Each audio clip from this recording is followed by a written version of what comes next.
On the night of my 18th birthday, my mom canceled my party because my brother threw a tantrum. My name is Nora, I'm 18 years old, and I had spent the whole week telling myself that this was going to be the first day of my real adult life. Instead, I stood in our kitchen, holding a tray of frosted cupcakes, while my mom stared at her phone, tapping out apology texts to my guests. It started that morning when my brother stormed into the house, slamming the door so hard the frames on the wall rattled. He'd had some big road trip planned with his friends, a long drive, loud music, a concert he wouldn't stop bragging about. Something went wrong, the car broke down, the trip fell apart, and he came home furious. He didn't ask how my party planning was going, he didn't even look at the decorations spread across the table. He just pointed toward the backyard where I'd strung up cheap fairy lights and said, "If I can't have fun, then neither can she." He didn't say my name. He didn't have to. My mom went quiet, like someone had hit a switch. By the time I realized what was happening, she had already messaged my friends and family, telling them the party was off, for personal reasons. Nobody asked me. Hours later, the backyard was still set up, the cupcakes were lined up on the counter, and my phone stayed painfully silent. No doorbell, no cars pulling up. Just my dad avoiding eye contact and my mom insisting, "It's better this way, honey, your brother isn't in a good place right now." That was the exact moment something inside me broke. I didn't scream, I didn't throw anything, I didn't even cry in front of them. I went to my room, shut the door, and started packing my things as quietly as I could. If they wanted a life where my brother's mood decided everything, they could have it. I was done begging to be included. And the crazy part? I didn't have to do anything to get revenge. All I had to do was walk away and watch their perfect family image fall apart without me. Before you decide I overreacted, stay with me until the end, because what happened after that night turned one ruined birthday into the kind of karma my brother never saw coming. I was halfway through shoving my old camera into the bottom of my backpack when my mom yelled up the stairs for me to come down. Her voice had that sharp edge that meant this was not a request. I walked into the kitchen and found all three of them waiting like some kind of messed up intervention. My mom, Karen, stood with her arms crossed. My dad, Mike, leaned against the counter pretending to be calm, and my brother sat at the table like a miserable king on a throne, still sulking like the universe owed him a refund. That was the first time anyone actually tried to explain why my birthday had been erased. My mom looked at me like I was the one causing the drama. She started talking about how my brother, Ethan, had just gone through a horrible day, how his road trip to the concert fell apart when the car broke down, how he had to get towed back, how he was exhausted and stressed from working full-time at my dad's coffee shop already. My dad nodded along to every word like she was reading from a script they had rehearsed together. I asked one simple question, "And that is why you canceled my 18th birthday without even telling me?" My mom sighed like I was being overdramatic. She told me she had messaged everyone saying I was sick, that I had a fever and could not host the party, that it was for the best for everyone. "You will have plenty of other birthdays," she said. "Your brother only has this week to bounce back from what happened. You need to think about the family." I just stared at her. In that second, every time "think about the family" had really meant "think about Ethan" came rushing back. Movie nights where I sat on the floor or took the broken chair because Ethan's back hurts. Road trips where the playlist was always his, and if I suggested a song, it turned into a joke about my terrible taste while my parents laughed along. Last year, he got a brand new laptop for work. And I got his old slow one with the line, "His is still perfectly fine, you do not need anything fancy." All of that stacked up in my head and landed right there in that kitchen. I asked, my voice shaking but clear, "So, in 18 years, has there ever been a day that was actually about me?" Ethan snorted and leaned back in his chair like this was the best entertainment he had had all week. Oh my God, Nora, you are seriously making this about you right now, he said. I just lost my entire trip. My week is ruined. Work is killing me. And you are whining about cupcakes. You do not see how selfish that is? You just have to accept that this week is not about you. I turned to my dad. What do you think? He would not meet my eyes. He stared at the counter and said quietly, I just want everyone calm. Your brother is not in a good place. A loud party would make things worse. We can make it up to you later. I laughed, but there was nothing funny about it. I am not in a good place either. Does that matter at all? Ethan jumped in before my dad could answer. You are fine, he snapped. You always are. You are tough.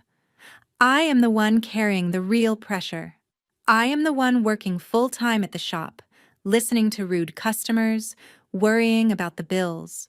I deserve a break more than you deserve a party. The sentence from that morning hit me again like a slap. If I can't have fun, then neither can she. I looked at my mom and asked, So, because he missed a concert, I do not get a birthday. Is that really what you are saying? My mom's voice went up a notch. She accused me of not having family empathy. Said Ethan had always been more sensitive, more fragile, that he felt things deeper, and that I had always been stronger and more independent. It sounded like a compliment, but it was really just a neat way of saying, we do not have to worry about you. I pressed her. And, lying to everyone that I am sick, that is empathy too. She shot back instantly. I did not want anyone bothering you, and I did not want anyone bothering your brother. It was an adult decision. You do not understand the bigger picture. The room felt smaller and smaller. Ethan and I started yelling over each other, his voice full of blame. He kept saying I was the reason the family atmosphere was toxic, that if I would just stay quiet and let things go, everything would be fine. I told him this family had never been balanced, that I was done watching all of us orbit around one person. Our voices climbed higher and higher until my mom was yelling at both of us to stop, and my dad was muttering, "Enough," without actually standing up for anyone. Right in the middle of all that noise, the doorbell rang. Nobody moved. It rang again, and again. Finally, my dad pushed himself off the counter and went to answer it, probably hoping it was a delivery he could hide behind. I heard the door open, then his surprised voice. Lisa, what are you doing here? I stepped out of the kitchen and saw my Aunt Lisa, my mom's older sister, standing on the front step with a suitcase by her side, looking past my dad into the house. From where she stood, she could see everything: the half-decorated backyard, the untouched birthday cupcakes, my red face. My brother slouched at the table like a storm cloud. She did not need anyone to explain. One look at that scene and she knew something was very wrong. And in that instant, I realized this night was not just about a canceled party anymore. It was about to become the night everything started to crack. Aunt Lisa rolled her suitcase through the front door and stopped, taking in the half-hung banner, untouched cupcakes, and fairy lights still glowing in the backyard. My dad stepped aside awkwardly.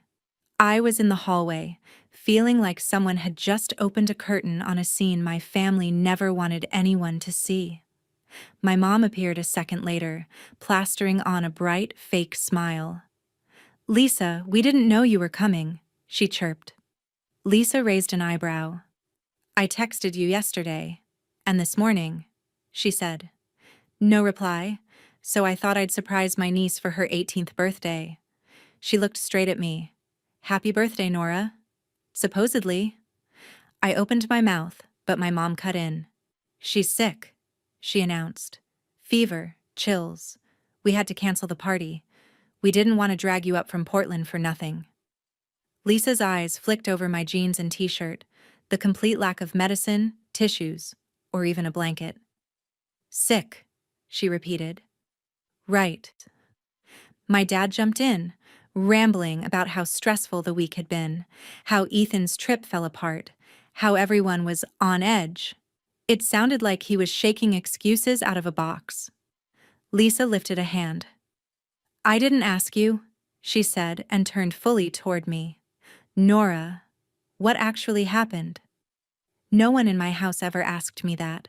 Something in me decided this was it. I told her my party had been canceled without anyone asking, that my mom texted everyone saying I was too sick to host, that my brother came home furious about his ruined concert, said, "If I can't have fun, then neither can she." And somehow, that one sentence outweighed my birthday. Then I told her it wasn't just tonight. I told her about movie nights on the floor while Ethan got the best spot for his back. Road trips where my songs were a joke, the brand new laptop he got for work, while I got his glitchy old one because you don't need anything fancy, you're strong. My voice shook, but I didn't stop. When I finished, the kitchen went silent. My mom jumped into the quiet. "She's exaggerating," she said. "You know how teenagers are. Ethan's had a hard time. He works full-time at the shop, all that pressure. We just try to support him emotionally. Nora has always been independent. She doesn't need us the same way." From the table, Ethan scoffed. "We're really doing this in front of Aunt Lisa? Over a canceled party?" Lisa's eyes stayed on my parents. "Support him emotionally," she repeated. "Interesting." My dad shifted. "Lisa, that's not fair." "What's not fair," she cut in, "is that for the past 2 years I've been wiring you money every month to keep Mike's coffee shop open. Rent, inventory, extra this month because you said you wanted to do something special for Nora's 18th. And now I walk in and see this." My brain stuttered. "You've been paying for the shop?" I asked. "For 2 years?" Lisa's face softened when she looked at me. "Yeah," she said. "When the pandemic hit and the shop almost went under, your mom called me crying, said she didn't want you and Ethan to lose your home. I believed her. I thought I was helping a family doing their best." Her expression hardened as she turned back to them. "I did not sign up to fund a system where one kid's meltdown matters more than the other kid's milestone." My mom bristled. "You don't understand how sensitive Ethan is," she said. "We have to be careful with him. Nora's strong. She doesn't need that kind of support." "Being strong doesn't mean she doesn't need any support," Lisa shot back. Then she looked at Ethan. "You're 22. You missed a concert. That sucks. It does not justify canceling your sister's 18th birthday and lying to everyone about it."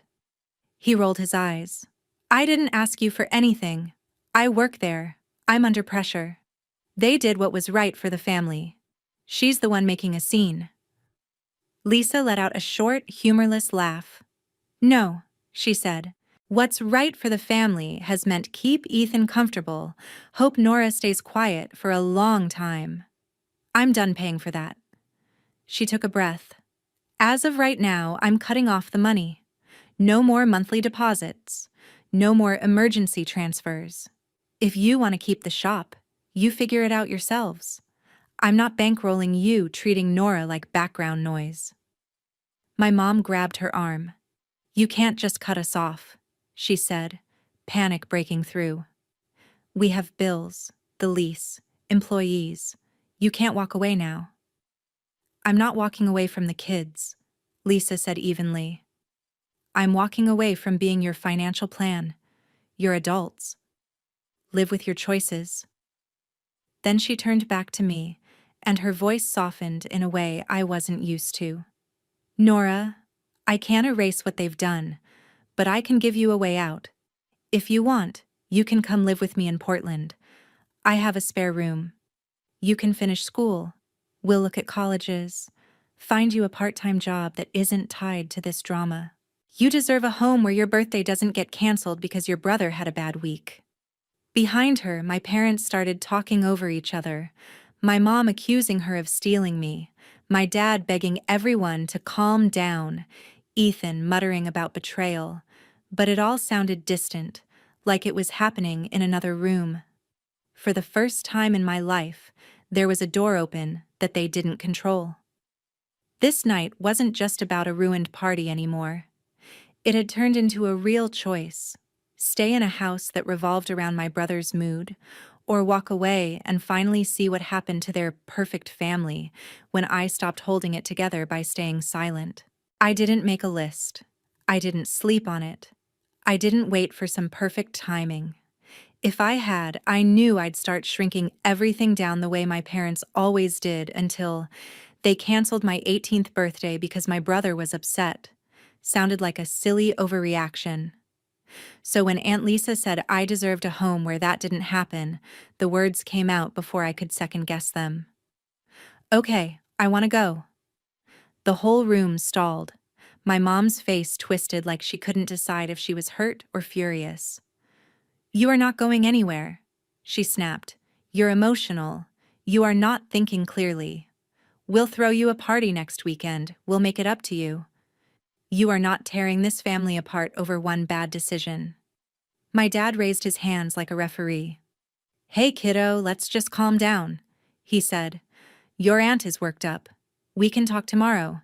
You don't just move to another state because of an argument. Lisa didn't flinch. She's thinking more clearly than either of you, she said. And she's 18. She gets to choose. My mom turned on her. You're trying to steal my daughter, she said, voice shaking. You show up from your perfect Portland life and judge us, and now you're dangling money and freedom in front of her like some bribe. This is what you always do: swoop in and play the hero.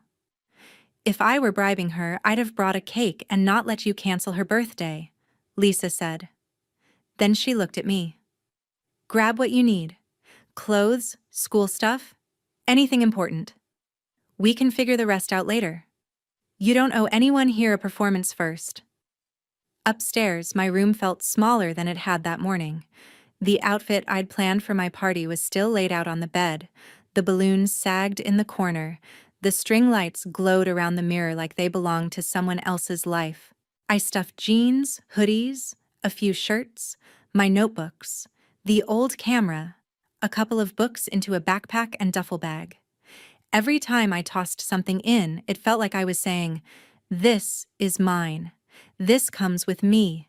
You don't get to decide." Downstairs, the argument kept rolling.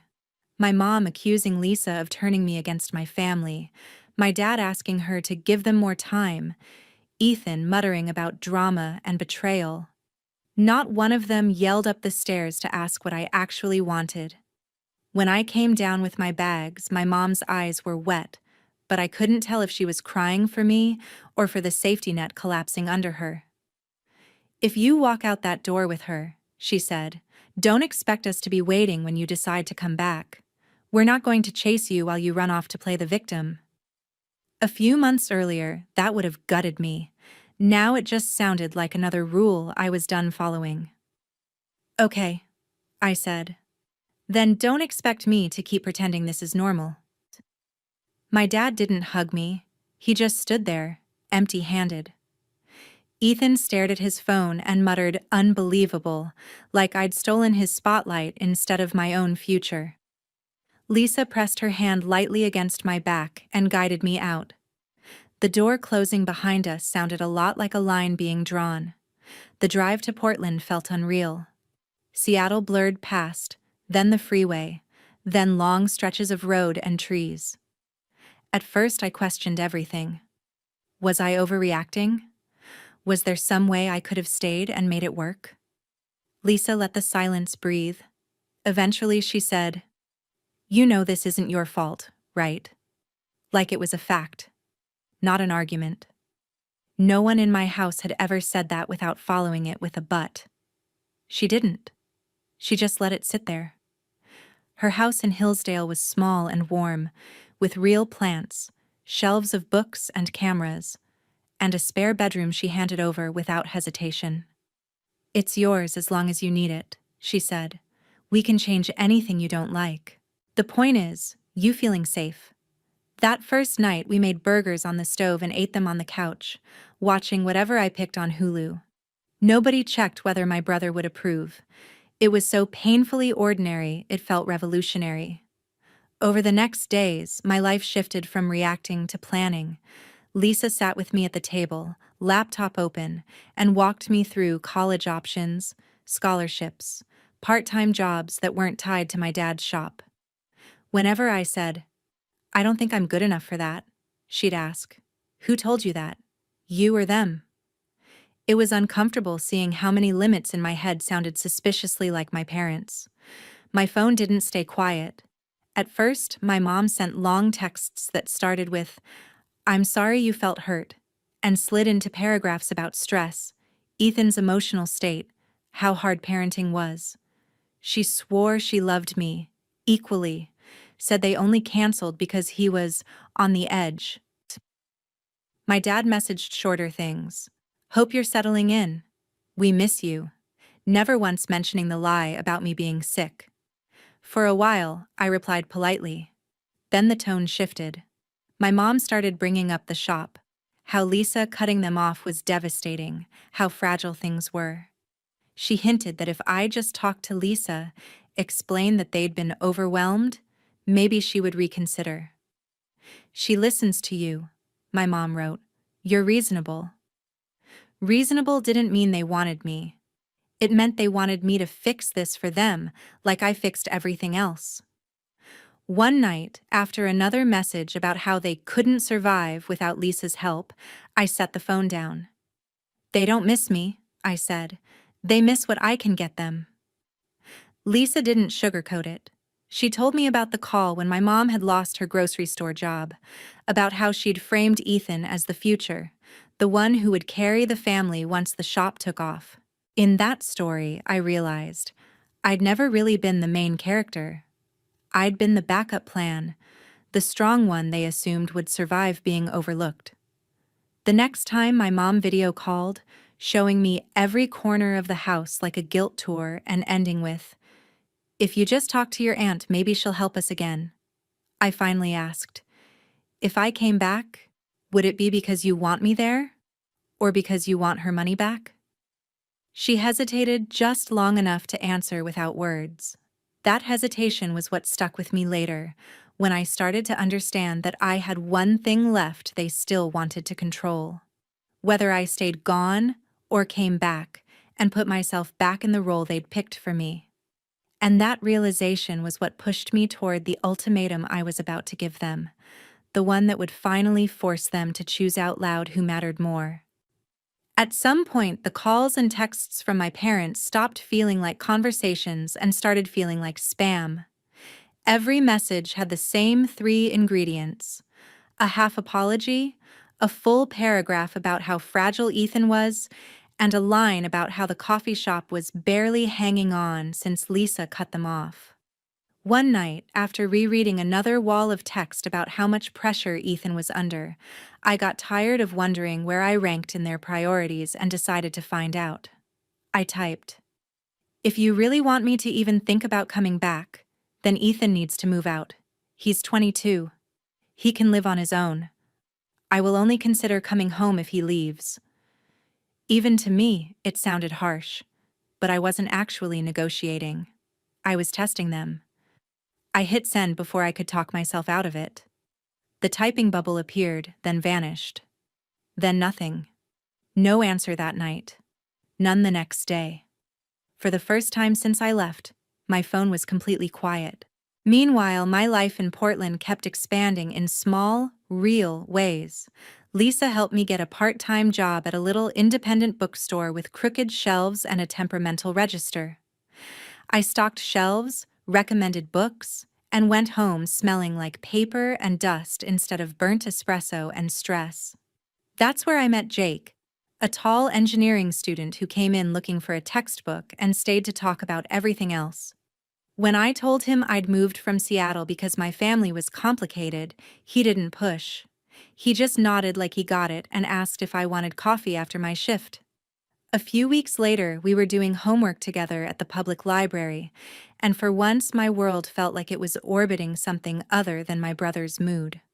One gray afternoon, we walked out of the library laughing about one of his professors, and the hair on the back of my neck stood up. I looked across the street and saw a dark car parked near the corner. Leaning against it, hood up, hands in his pockets, staring straight at me, was Ethan. For a second, my brain refused to accept it. Ethan belonged in Seattle, in our kitchen, behind my dad's counter, not on a random Portland sidewalk. But then he pushed off the car and stepped into the crosswalk, ignoring the light and the honking cars. "Nora," he called. Jake's hand tightened on his backpack strap. "You know him?" he asked quietly. "Yeah," I said. "That's my brother." Ethan stopped a few feet away, gave Jake a quick, dismissive glance, then focused on me. Up close, he looked rougher, exhausted and wired at the same time. "We need to talk," he said. "Alone." My stomach dropped.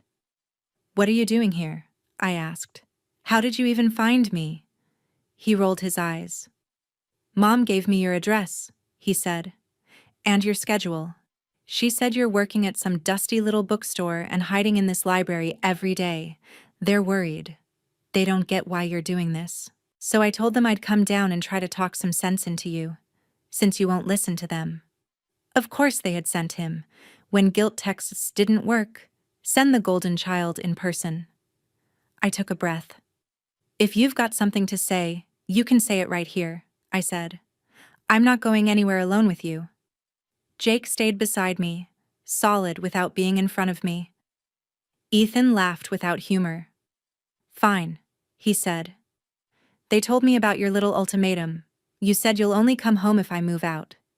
Do you have any idea how insane that is? You're trying to blow up the family because you didn't get a birthday party." Hearing him shrink my entire childhood into a birthday party made something in me go cold. "I'm not blowing anything up," I said. "I gave them one chance to put me first. Just once." "So what did they decide?" His jaw tightened. "They decided not to throw their son out on the street to feed your ego," he said. "They're not kicking me out so you can feel special. They picked their sanity." It hurt, even though it was exactly the answer I expected. It hurt because he said it like it was obvious, like there had never actually been a question. I held his gaze anyway. "So now what?" I asked. "You came all the way here to tell me they chose you again." He stepped closer, just enough to make my heart rate spike. "No," he said. "I came here so you can stop this and fix what you broke. You're going to come with me, call Mom and Dad, and tell Aunt Lisa you made a mistake. This whole thing ends when you stop pretending you're the victim." My wrist started to tingle even before he reached for it. And in that split second, I knew whatever happened next was going to cross a line none of us could pretend didn't exist anymore. The second his fingers closed around my wrist, everything else blurred. His grip was hard enough that I knew I'd see marks later. "You're coming with me," Ethan hissed. "We're going to call Mom and Dad, and you're going to fix what you did." I yanked back, but he tightened his hold. "Let go of me," I said, louder than I meant to. People on the sidewalk looked over. Before Ethan could drag me a single step, Jake stepped forward and pried his hand off my arm with this steady, controlled strength I'd never seen used in my defense before. "She said let go," Jake said, voice low. "Touch her again and I'm calling the police." Ethan jerked back like he'd been shocked. For a second he just stared at Jake, then at me, like he couldn't believe anyone was telling him no. Then the disbelief twisted into rage. "Wow," he snapped. "You're actually going to call the cops on your own brother because he tried to talk some sense into you. You are so far gone, it's insane. This isn't you, Nora. Lisa and this guy." He jabbed a finger toward Jake. "Have you brainwashed?" Jake didn't flinch. "This is her," he said. "You just don't like that she finally has backup." My wrist throbbed. My heart was racing, but the fear felt different now. Sharper, clearer. "You crossed a line," I said. "You don't get to put your hands on me, not anymore." Ethan scoffed. "Oh, please. Stop acting like some abuse victim. You're hurting everyone. Mom's devastated, Dad's humiliated. The shop is hanging by a thread, and you're out here playing the wounded princess. You're the one doing the damage." A few months earlier, those words would have swallowed me whole. I would have cried, apologized, begged to fix it. Now, with my wrist still burning and Jake standing beside me, it just sounded like what it was. Panic from someone who'd finally been told no. "I didn't break anything," I said. "I just stopped covering the cracks for you." His laugh was harsh. "You're just jealous," he said. "You always have been. Jealous that Mom and Dad actually need me. I'm the one who matters. Without me, the whole family falls apart." I held his stare. "Then let it," I said. The words hung there between us. His mouth opened like he was going to spit something back, but nothing came out. He took another step toward me anyway, like sheer proximity could drag me back into the old script. Jake shifted. Ready. "We're done," I said. "Do not come to my job. Do not follow me. If you show up again or put your hands on me again, I'm the one calling the police. And I won't hesitate." I turned and started walking toward the bus stop with Jake. Ethan shouted after us about how ungrateful I was, how I was choosing some random guy over my own blood, how I'd regret this, but his voice got smaller with every step. For once, I didn't look back to see how hurt he looked. That night I showed Aunt Lisa the faint red marks on my wrist. She went very still, the way people do right before they explode. "He grabbed you," she said. "Here in Portland." I nodded. "Jake was there," I added quickly. "He stepped in. Nothing else happened." That did not make her relax. "We should file a report," she said. "At least get it on record. Today it's a grab in front of a library. Tomorrow it's worse. People who think they're entitled to your body because you share DNA do not magically stop at a wrist."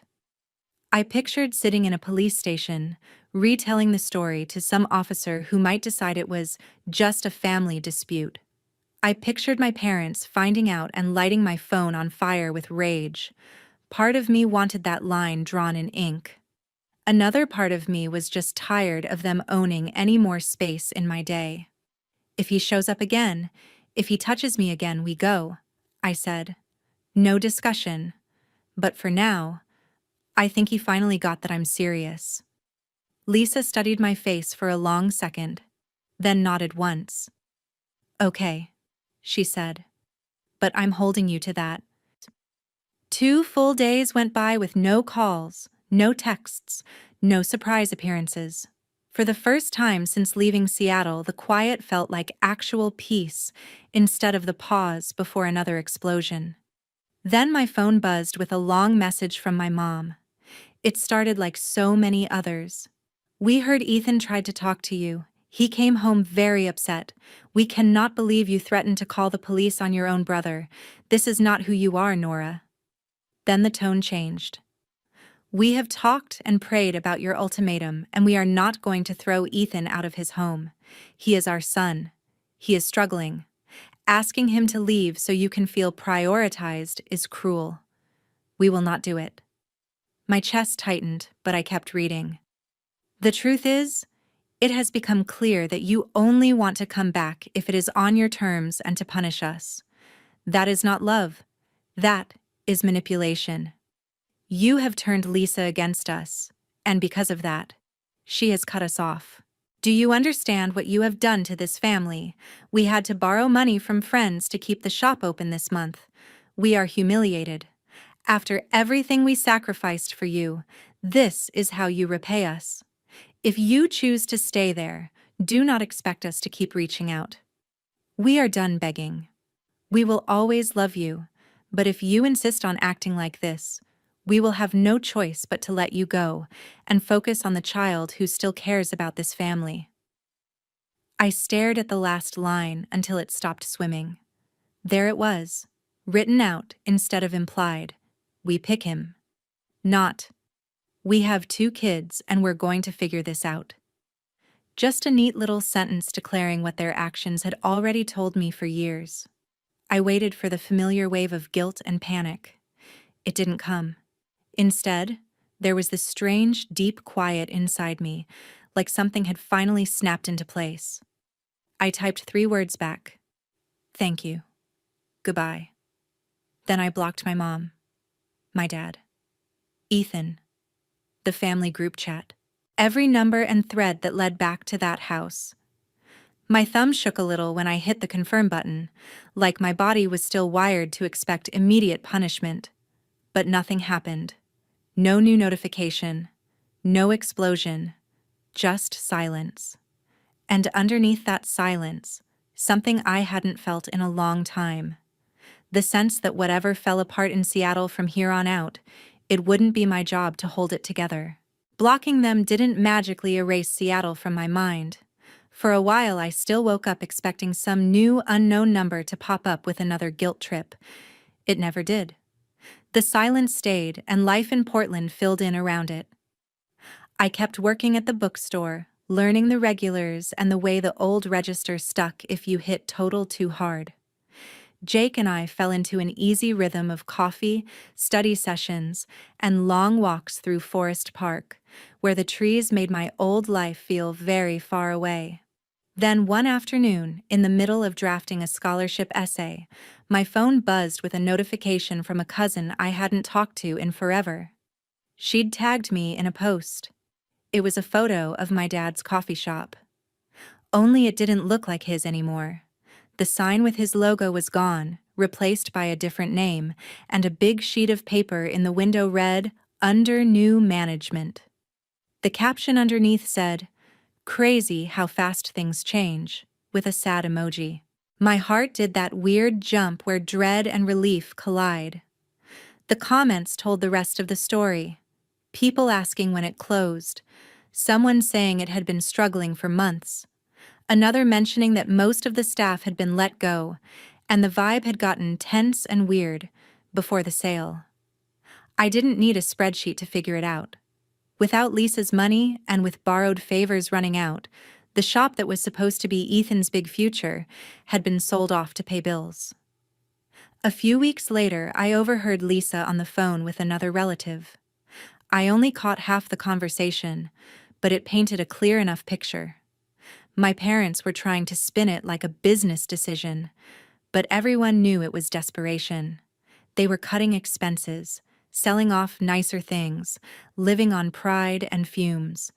The family group chat where they used to post pictures of Ethan grinding at the shop had gone mostly silent. Some relatives quietly took their side, complaining about dramatic kids. But a lot of people started backing away once they heard Lisa had cut them off because of how they'd treated me.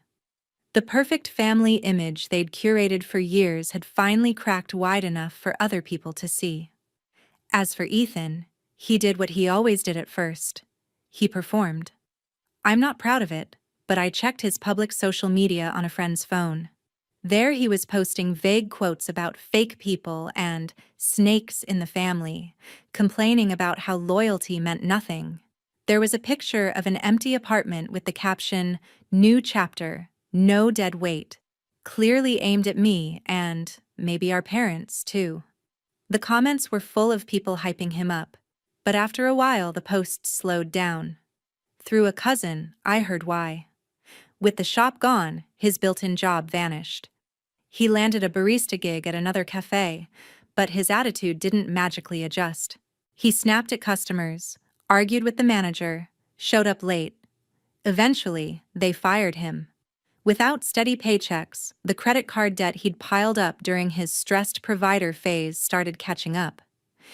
He ended up sharing a cramped apartment with roommates he barely knew, borrowing money, complaining to anyone who'd listen that life was unfair, and nobody appreciated how hard he worked. The guy who'd once told me, "I'm the one carrying the pressure, I'm the one who matters," was suddenly struggling to carry his own half of the rent. I'd like to say I felt nothing hearing all this, but that wouldn't be true. Part of me felt a sharp, ugly satisfaction watching karma do what I never had the power to do directly. Another part of me felt a kind of tired sadness, not for the version of him who grabbed my wrist and tried to drag me back, but for the version that might have existed if our parents hadn't turned him into the center of the universe and me into the built-in sacrifice. Meanwhile, my life kept moving in a different direction. I got my acceptance to Portland State with a scholarship. Lisa and I celebrated with takeout and cheap sparkling cider, clinking glasses at her dining table while she told me how proud she was. Not just of the acceptance, but of the fact that I'd done the work to get there while untangling myself from a family that kept rewriting my story. Jake and I went to tiny music festivals and street fairs. Nobody knew my last name. Nobody cared who my brother was. On my 19th birthday, Lisa and a few friends from the bookstore put up dollar store decorations in the backyard and surprised me with slightly lopsided cupcakes. There were no lies about me being sick, no last-minute cancellations, no one storming in with a bad mood that suddenly outranked my joy. When it was time to blow out the candles, it hit me. I wasn't bracing for someone to ruin it. It was quiet, simple, and actually mine. Sometimes, late at night, I still replay that original evening and wonder what would have happened if my parents had chosen differently. If they'd told Ethan, "We're sorry your trip fell apart, but tonight is about your sister." If they'd apologized without defensiveness, without turning it into my fault, without asking me to be understanding one more time. Would I have stayed? Would we have had a chance to fix things before they broke completely? I don't know. What I do know is this. Love that only exists when you're quiet is not love. A family that only works as long as one person absorbs all the hurt is not healthy. When parents label one child sensitive and the other strong, what they're often really saying is, here's the one we'll protect, and here's the one we'll expect to survive anything. For a long time, I believed choosing myself meant I was selfish, that walking away made me the villain. But watching from a distance as their setup collapsed without me constantly smoothing things over, I finally understood. I didn't break our family. I just stopped hiding the fractures they'd built into it. The moral isn't cut your family off as soon as they mess up. It's this. Pay attention to what they do when you say, "This hurt me." Do they listen, take responsibility, and change? Or do they double down, blame you, and expect you to keep bleeding so they don't have to be uncomfortable when someone shows you that your pain is optional but their comfort is non-negotiable? Believe them. You're allowed to step away. You're allowed to build a life where you're not the scapegoat or the background character. So if you were standing in that kitchen on your 18th birthday, decorations up, guests invited, and your party got canceled because someone else had a bad day, what would you do? Would you stay and keep trying to earn your place? Or would you walk out and trust that your worth isn't something your family gets to vote on? I've made my choice. I'm curious. What do you think yours would be?